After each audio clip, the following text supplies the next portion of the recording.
দেখে দেখে কেটে গেছে বেলা, বদলে যাচ্ছে দেখো খেলা।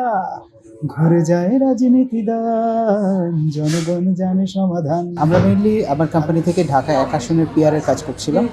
তো তখন আমাদের মনে হলো যে বাংলাদেশে সাধারণত ভোটের সময় একটা উৎসব মুখর আমেজ কাজ করে। তো সাধারণত যেহেতু অনেক বছর ধরে আমাদের বাংলাদেশে আমরা ভোটাধিকার থেকে বঞ্চিত, এবং এবারের ভোটটা আমার ধারণা ইতিহাসের সবচেয়ে উল্লেখযোগ্য একটি সময়। কারণ বাংলাদেশ একটা নতুন দিকে মোড় নিচ্ছে, একটা সম্ভাবনা, মানুষের অন্তরে আশা, স্বপ্ন। সো ওই সব জিনিসগুলোকে একসাথ করে মূলত গানের লাইনটা তৈরি করার চেষ্টা।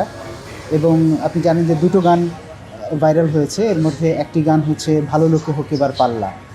তো আমাদের জুলাইয়ের পর নতুন করে মানুষ স্বপ্ন দেখতে শুরু করেছে যে প্রতিটা দল থেকেই যারা নমিনেটেড হচ্ছে তারা যদি ভালো লোক হয়, তাহলে তো একটা দারুণ পাল্লা তৈরি হয়ে যাবে, একটা প্রতিযোগিতা তৈরি হবে, মানুষ আসলে কাকে রেখে কাকে ভোট দেবে এরকম একটা সিচুয়েশন তৈরি হয়ে যেতে পারে। তো এইরকম স্বপ্ন থেকে মূলত গানটি লেখা, এবং গানের ভাষাগুলো সাধারণ মানুষের জন্যই তৈরি করা। বলা চলে যে আমি লিখি নাই, আসলে সাধারণ মানুষের মনের ভাবটাকেই আমি গানের মাধ্যমে প্রকাশ করেছি।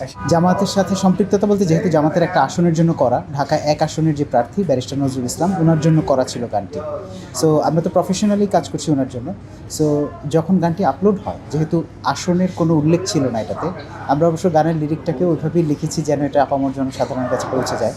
তো এরপর দেখলাম যে সমস্ত প্রার্থীরাই তাদের প্রচারণার জন্য এই গানটি তাদের ভিডিও ব্যাকগ্রাউন্ডে ব্যবহার করা শুরু করলো।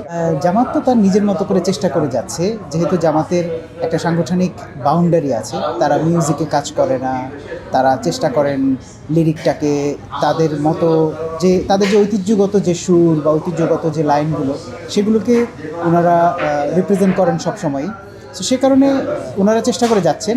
আমি জানি যে এই পর্যন্ত অনেকগুলো নির্বাচনী গানই তারা করেছেন, আর আমরা তো চেষ্টা করছি মূলত সাধারণ মানুষের সাথে কীভাবে কানেক্ট করা যায় এবং নির্বাচনের টোটাল আমেজটাকে কীভাবে তুলে নিয়ে আসা যায়। কারণ একজন প্রার্থীর প্রচারণার ক্ষেত্রে গান একটা বিশাল ভূমিকা রাখে। তার প্রত্যেকটা ভিডিও শেষে হয়তো গানটি থাকছে, বা তার ফ্যানরা যারা ভিডিও আপলোড করছেন তারাও সেখানে ভিডিও পেছনে এই গানটি প্লে করছেন। সেদিক থেকে জামাতের পক্ষ থেকে যা যা হচ্ছে সেটা তো চলছেই। আমরা যারা এই ধরনের রাজনীতিকে পছন্দ করি, বাংলাদেশের নতুন পরিবর্তন চাই, আমরাও চেষ্টা করে যাচ্ছি। সামনে হয়তো আরও অনেক কিছুই আসবে ইনশাআল্লাহ। আমি সব জায়গায় এই গল্পটা শেয়ার করি, সেটা হচ্ছে যে দাঁড়িপাল্লার দুটো গানের একটা গান, যেটা নৌকা ধানের শেষ লাঙ্গল দেখা শেষ, দাঁড়িপাল্লা এবার গড়বে বাংলাদেশ, ওই গানটি যখন রিলিজ হওয়ার পর আমার সোশ্যাল মিডিয়ার পেজেই আমি রিলিজ করেছিলাম। তো পরপর অনেক শেয়ার হওয়া শুরু করলো, কিন্তু আমি শেয়ারে গিয়ে দেখলাম যে মানুষ কমেন্ট করছে যে অন্য, যেহেতু প্রতীকগুলো এখানে চলে আসছে লাইনে, এটা কেমন হলো, এটা একটু নেগেটিভ হয়ে যায় কিনা, এসব কিছু। তো পরে আমি ভাবলাম যে গান তো লিখছি আমি একজন প্রার্থীর জন্য, এটা যদি পুরো দলের উপরে এরকম একটা বদনাম চলে আসে, তো আমি সাথে সাথে ডিলিট করে দিই। তো আমার ওয়াইফ ভদ্রমহিলা বললেন যে আপনি আপনার প্রোফাইল এটা পাওয়া যাচ্ছে না কেন? আমি বললাম যে আমি তো লোকজনের এরকম মন্তব্য শুনে ডিলিট করে দিলাম, ভাবলাম যে কেমন হয় ব্যাপারটা। তো উনি বললো যে আসলে বুদ্ধিজীবীদেরকে দিয়ে তো বিপ্লব হয় না, আপনার একটা সাধারণ মানুষের গান, সাধারণ মানুষের ভাষায় আপনি সেটা ব্যাখ্যা করেন মানুষকে যে এটা আপনার কথা না, এটা মানুষের কথা।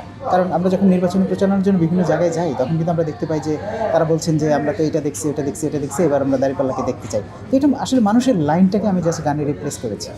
সো তারপর আবার আপলোড দিই, এবং আলহামদুলিল্লাহ। কিন্তু একটা মজার ঘটনা ঘটছে, সেটা হচ্ছে যে আমি ডিলিট করে দেওয়ার পরেও মানুষ সেটাকে অলরেডি তাদের বিভিন্ন ভিডিও ব্যাকগ্রাউন্ডে ব্যবহার করা শুরু করেছে। কারণ আমি পরবর্তী গানটা আপলোড করেছি 2 দিন পর, কিন্তু ততদিনে বাংলাদেশের যত আসনে মানে মানুষেরা ভিডিও প্রচারণার জন্য ভিডিও বানাচ্ছিলেন, তারা সবাই অলমোস্ট ব্যবহার করা শুরু করে দিয়েছেন ব্যাকগ্রাউন্ড। এটার যেটা হয়েছে, আমরা যেহেতু ঢাকা 1 আসনের জন্য করেছি, আমি নিজে এটার কপিরাইট ক্লেম করি নাই, এবং সেই পেজটাও আসলে সবার জন্য এটা উন্মুক্ত রাখার কারণে সবাই যে কেউ এটাকে ক্লেম করে ফেলতে পারে। সো প্রয়োজন ছিল আসলে একটা পেজ থেকে কপিরাইট রেখে দেন সবার জন্য উন্মুক্ত করে রাখা, কিন্তু আনফর্চুনেটলি কেউ এটা নিজের কপিরাইটে নিয়ে নিয়েছে, ওপেন রাখলে যেটা হয় আর কি। তো তখন অনেক জায়গা থেকে আপলোড করলে দেখা যাচ্ছে যে রিমুভ হয়ে যাচ্ছে, বাট আমাদের সাইবার টিম কাজ করছে ওই জায়গাগুলো থেকে ক্লেম করে, যেন আমরা প্রথম যেখান থেকে আপলোড হয়েছে সেই জায়গাতে আমরা ক্লেমটা ফিরিয়ে নিয়ে আসতে পারি। দেখে দেখে কেটে গেছে বেলা, বদলে যাচ্ছে দেখো খেলা। ঘুরে যায় রাজনীতি দান, জনগণ জানে সমাধান। ভালো লোকে হোক এবার পাল্লা, মানুষের বুকে দাঁড়ি পাল্লা। খুলে দাও হৃদয়ের জানলা, জিতবে এবার দাঁড়ি পাল্লা।